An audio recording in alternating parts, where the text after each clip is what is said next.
O sea, del sexenio de Echeverría hay muchas cosas que la gente no sabe.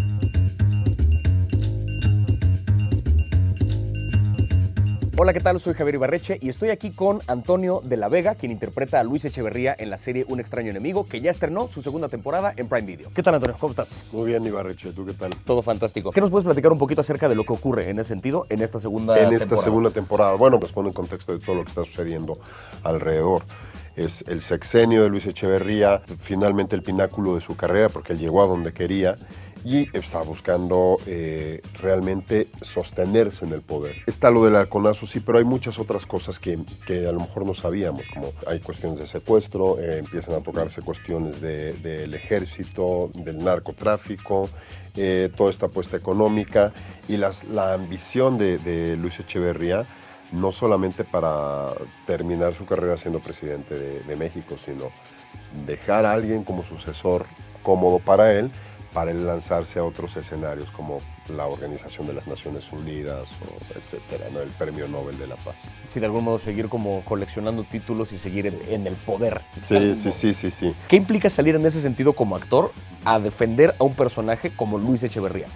Mira, a mí me parece que es hasta responsabilidad social. ¿Por qué? Porque si lo ponemos en contexto, en el 68 estaban sucediendo muchas cosas alrededor del mundo. No era nada más el movimiento estudiantil en México. Había en París, había en Estados Unidos, había en muchas partes del globo, ¿no?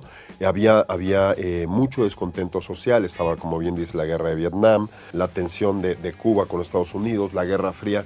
Había muchísimas cosas alrededor 60, que influían. Sí, claro. Había muchísimas cosas alrededor que influían. Entonces, entendiendo el contexto, puedes entender cuál era la voluntad de estos personajes en su momento, ¿no? Considero que independientemente también de todo lo malo que pudiera haber sido los anteriores gobernantes o lo que puede ser un gobernante, algo tienen que buscar para hacer un bien. Y entonces siempre hay que buscarse, yo siempre lo intento con mis personajes, encontrar una razón de por qué hacen las cosas.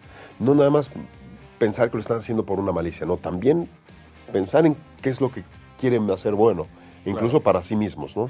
Pero algo bueno querían hacer. El resultado... O los medios. O los medios, sí. O todo lo que se fue entretejiendo alrededor, pues fue generando su resultado. Te quería preguntar también un poquito sobre la relación ya particularmente de Echeverría con Barrientos. Okay. Que Barrientos ahora sí que es este personaje ficticio, no es un personaje que crea la serie, que de alguna forma inspirado en un personaje o en algunos personajes, no sabemos hoy de la realidad, pero que es un personaje que sí no es como tal, no aparece en los libros de historia. No aparece en los libros. Que Luis Echeverría sí. Luis Echeverría, que pues digo, hasta hace muy poquito seguía existiendo. Sí, aquí estaba por acá hace todavía. un par de meses. Ajá.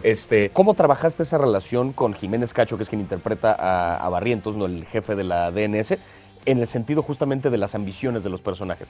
Porque tienes a dos personajes que están en su propia búsqueda, que de repente sus objetivos chocan y se ven que se pueden beneficiar el uno al otro, pero no siempre va a ser así la cosa. No.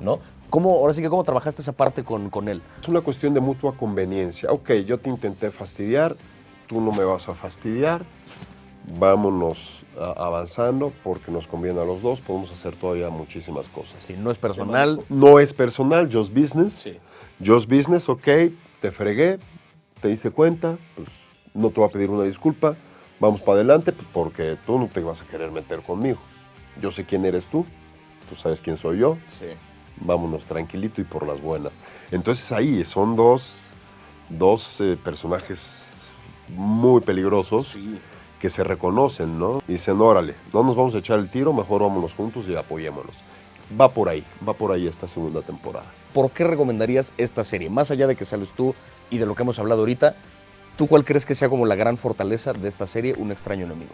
Bueno, pues yo creo que la tienen que ver porque independientemente de que es una ficción de un hecho histórico basado en hechos reales, van a ver una historia muy ágil, van a ver una historia moderna con muy buena factura, van a ver muy buenas interpretaciones, un guión con un muy buen score musical y van a ver realmente una serie completamente prime, ¿no?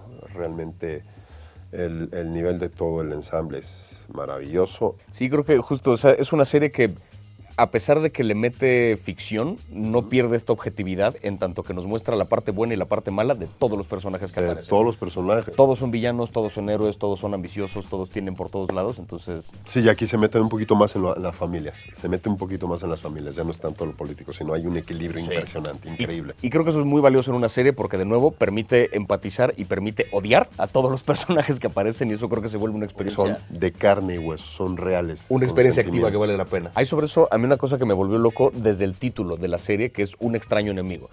Para empezar, obviamente que sale de una estrofa del himno nacional, ¿no? Ya desde ahí es como la primera capa.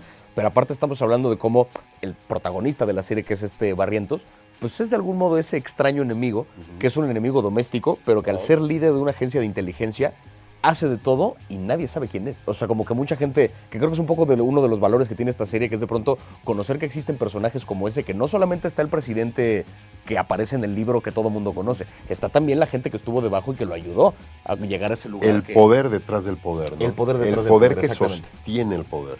A mí déjeme donde estaba, señor presidente. Yo en la sombra brillo más y desde ahí le voy a ser más útil. Un extraño enemigo en Prime Video.